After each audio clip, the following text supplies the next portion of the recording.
Hello guys, welcome to ஐமஸ் kitchen. இன்னைக்கு நம்ம இந்த கார்ன் வச்சு என்னம்மா செய்ய போகிறோம்? சூப்பரான எம்மியான ஹெல்த்தி பிரேக்ஃபாஸ்ட் செய்ய போகிறோம். வாங்க செய்யலாம். எப்படி செய்யலாம்னு பார்க்கலாமா?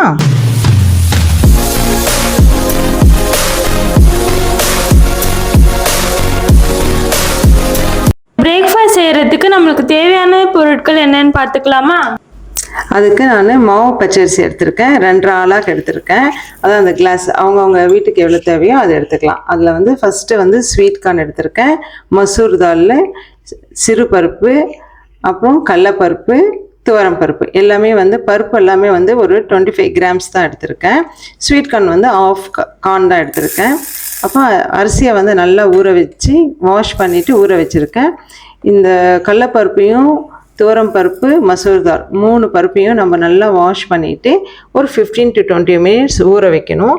அதுக்கப்புறம் சிறு பருப்பை ட்ரை ரோஸ்ட் பண்ணிவிட்டு ட்ரையாக வானலில் வறுத்துட்டு அதுக்கப்புறமா தான் நம்ம சேர்க்கணும். ஸ்வீட் கார்னை நான் கடைசியாக சேர்க்க போகிறேன். அது எப்படி சேர்க்க போகிறேன்ட்டு ஸ்கிப் பண்ணாமல் பாருங்கள். இப்போது குக்கரில் தண்ணி நல்லா கொதிக்குது இல்லையா, அந்த கொதிக்கிற தண்ணியில் நான் 3 பருப்பும் வாஷ் பண்ணி வச்சுருந்த பருப்பை ஃபஸ்ட்டு சேர்த்துட்றேன். அப்புறம் வெல்கம் பேக் டு அவர் சேனல்மா. மறுபடியும் வந்தாச்சு.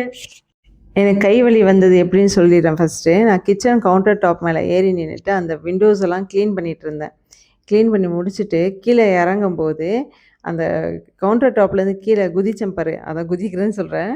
கீழே இறங்கினேன்ல, அப்போ அந்த விண்டோவில் கையை மாட்டிடுச்சு. அப்படியே புல் பண்ணி இறங்கினேன். அந்த மசில்ஸ் எல்லாம் புல் ஆகிடுச்சு. லேசாக ஐஎஃப்டி கொடுத்து ஃபிசியோ எடுத்துகிட்டு சூப்பராக ரெடி ஆகிடுச்சு என் கை. இப்போ நான் இன்னொரு வானொலியில் எண்ணெய் ஊற்றியிருக்கேன். அதில் நான் ஒரு பெரிய வெங்காயத்தை நல்லா நீல வாக்கில் எடுத்து வச்சுருக்கேன். அதை நல்லா கேரமலைஸ்டு பண்ணணும். அதாவது நல்லா மெரூன் கலரில் வறுத்து எடுத்துக்கணும். வந்துருச்சுல்ல மெரூன் கலர்லாம், அந்த மாதிரி எடுத்து வச்சுக்கணும். அதுக்கப்புறமா பாதி வெங்காயத்தை போட்டாச்சு. இப்போ இதில் இஞ்சி பூண்டு பேஸ்ட் போட்டு ஒரு பச்சை மிளகா அவங்கவுங்க காரத்துக்கு ஏற்ற மாதிரி போட்டுக்கோங்க. அதுக்கப்புறம் ஸ்வீட் கார்ன் போட்டுக்கிறேன். ஸ்வீட் கார்ன் போட்டுட்டு நல்லா வதக்கிட்டு கிரன்ச்சி லெவலில் வந்தால் போதும். ரொம்ப சொதன்ட்டு நம்ம வதக்கக்கூடாது. இதில் நம்ம போட்டிருக்க ஸ்வீட் கார்ன் பாயில் பண்ணாத ஸ்வீட் கார்ன். ஆமாம், கரெக்டு. பாயில் பண்ணக்கூடாது. பாயில் பண்ணிங்கன்னா அந்த டேஸ்ட் வராது நம்மளுக்கு. அப்படியே அந்த ஸ்வீட் கார்ன்லேருந்து அப்படியே எடுத்துட்டு இது ஆட் பண்ணணும். ஓகேம்மா. இப்போ நம்ம அந்த ஸ்வீட் கார்னு ஆனியனுக்கு தேவையான உப்பு போட்டுடுறோம். அப்புறம் இந்த பருப்பில் அந்த நுரெல்லாம் இருக்கு இல்லையா, அதெல்லாம் எடுத்துடணும். அதோட சேர்த்து நம்ம குக்கரை என்றைக்குமே க்ளோஸ் பண்ணக்கூடாது. அப்படி சேர்த்திங்கன்னா நம்மளுக்கு என்ன வரும்? Gastric problem. கரெக்டு. அதுக்கப்புறம் விளக்கெண்ணெய் 1 டேபிள் ஸ்பூன் போட்டேன். பருப்பு நல்லா ஒரு 60 to 70% வெந்துருச்சு. இப்போ நம்ம மாவு பச்சரிசி எடுத்து வச்சுருந்தோம் இல்லையா, அதையும் இதில் போட்டுறேன். இதில் நம்ம குக்கர் மூடாமலே செஞ்சுட்டோம்ல எல்லாத்தையும். ஆமாம், மஞ்சப்பொடி ஒரு 1/2 டேபிள் ஸ்பூன் போட்டுட்டு எல்லாமே ஒரு 70 to 80% அரிசி பருப்பு எல்லாம் வெந்து வந்துடணும். இப்போ இதில் மாவு பச்சரிசி போடுறவங்க போடலாம், இல்லை சீரக சம்பா அரிசி போடலாம். அவங்கவுங்க இதுக்கு ஏற்ற மாதிரி போட்டுக்கலாம். சரியா? அவங்கவுங்களுக்கு என்ன அரிசி தேவையோ அந்த அரிசி போட்டணும். அப்புறம் குக்கரை க்ளோஸ் பண்ணிவிட்டு நான் 2 விசில் தான் விட்டுறேன். 2 விசில் விட்ட உடனே பார்த்தியா எப்படி பொலன்னு வந்திருக்கு பாரு. நல்லா மேஷ் ஆயிருக்கு எல்லாமே. இது நம்ம மத்து வச்சுலாம் மசிக்க மாட்டோம்ல, எதுவும் பண்ண வேண்டாம். இதுவே நல்லா மசிஞ்சிருக்கு பாரு. நம்ம கரண்டிலே சும்மா நம்ம கிளறி விட்டாலே நல்லா மசிஞ்சு வந்துடும். ஓகேம்மா. இதுல நம்ம கார்ன் மட்டும் தான் ஆட் பண்ணுவோமா, வேற வெஜ்ஜஸும் ஆட் பண்ண முடியுமா? வேற வெஜ்ஜஸ் கூட ஆட் பண்ணலாம். கேரட், பீன்ஸு அந்த மாதிரி கூட நம்ம ஆட் பண்ணலாம். காலிஃப்ளவர், என்ன வெஜ்ஜஸ் இருக்கோ அது ஆட் பண்ணிக்கலாம்.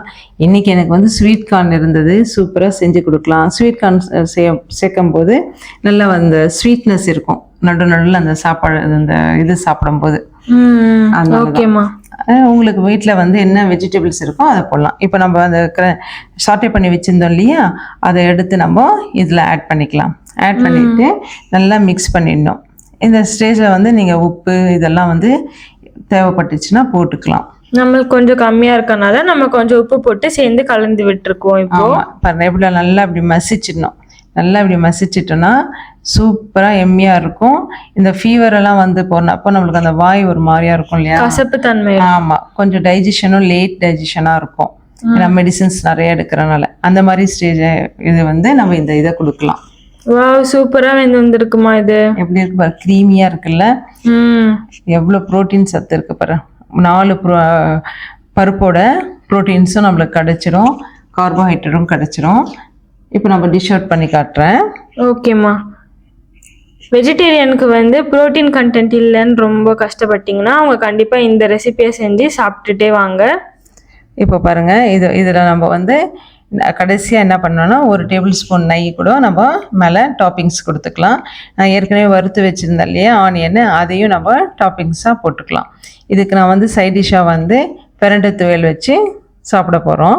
உங்கள் வீட்டில் ஏதாவது துவையல் ஏதாவது செய்கிறது இருந்தால் கூட நீங்கள் செஞ்சுக்கலாம். தேங்காய் துவையல், கருவேப்பிலை துவையல், புதினா துவையல். இந்த கோங்குரா கூட இதுக்கு வந்து செம்ம டேஸ்ட்டாக இருக்கும். செம்ம அல்டிமேட்டாக இருக்கும். டேஸ்ட்டு வேறு லெவலாக இருக்கும் கோங்குரா சட்னி.